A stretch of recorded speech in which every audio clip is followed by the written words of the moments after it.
What was I here for? And who was I here for? Was I here for me, or was I here for some greater purpose? And how was I going to go about accomplishing that greater purpose?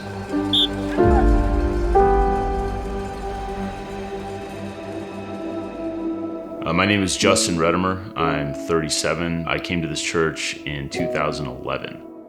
So when I was teaching in Brentwood at Liberty High School, it was a really comfortable place. Through coaching, through sport, you can reach people who you wouldn't be able to reach in any other context. It was great. I lived in the same community that I coached in. My wife and I got married, I think, after my first year teaching.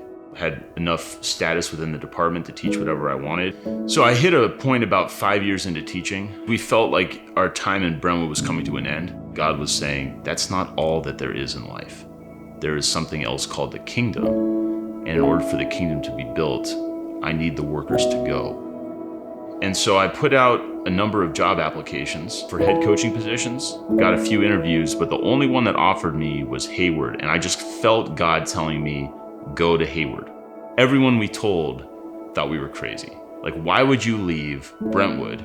Why would you leave a job that had tenure? Why would you sell your house that you owned to go find a house to rent? You know, I had a 4-year-old son at the time and a 2-year-old son at the time, but we just said, yeah, we're gonna do it. The year before I got there, there was a race riot at the end of the school year. Norteños, who were pretty active on campus at that point, had murdered a Polynesian alumni who was cousins with some of the kids on campus. 150 to 200 students in a massive brawl on the back of the 2nd Street gate. And so walking into that was dealing with an entirely different population.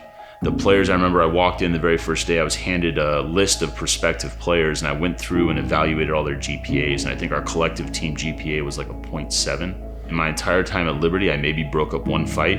In my first 3 years at Hayward, I broke up 26 fights. My first year, we had struggled. I'd gotten hired June 5th, so I figured it was gonna be tough. My second year, we did okay, and then my third year, we went 0-10. Hayward football has this like huge, glorious history, right? Bill Walsh went to Hayward High, Jack Del Rio, and Hayward High had never gone a season without winning a game. I was completely doubting God, right? Like, why did you bring me here? You know, my wife had just had a kid, and right, if you fail at another job, you may fail, your boss may know about your failure, maybe the people, your coworkers, right? But if you fail as a football coach, right, it's a public thing. Thousands of people show up to watch you. And so it was incredibly humbling for me.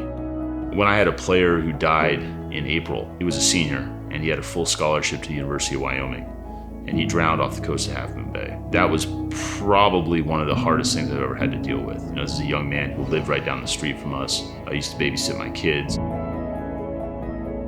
This is what you brought me here for, to go through this, because at every point along the way, you want to say like, no, I want this to be the way I want it to be.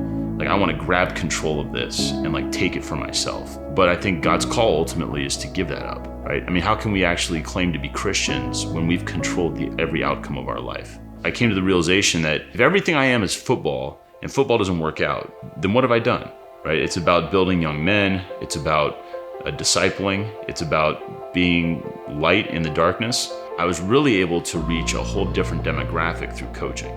Right? Kids that would never step inside of my youth group, but who still looked up to me as someone who could give them like guidance and instruction in life and help guide them and lead them down correct paths of living. Since that 0-10 season, we've been in the playoffs now 6 years in a row.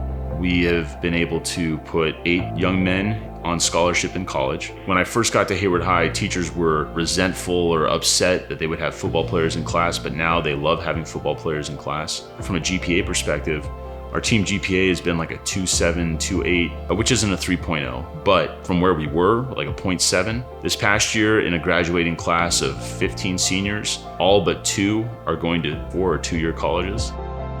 What keeps me there, honestly, is the fact that I feel like God's not done with me. There's still more to be done. There's still more of a harvest to be reaped. When he says something like, for example, carry your cross and follow me, he's not talking about some metaphorical reality. He's talking about the fact that what our call is to be called and to follow him into that which is uncomfortable for us. If you're called, go. Right? Where's there a story in the Bible where someone is called and doesn't go? There isn't one, because as soon as they say, I'm not going, their story ends. Just be ready. it's not going to happen the way you think it will. But be faithful, find a group of Christians to surround you.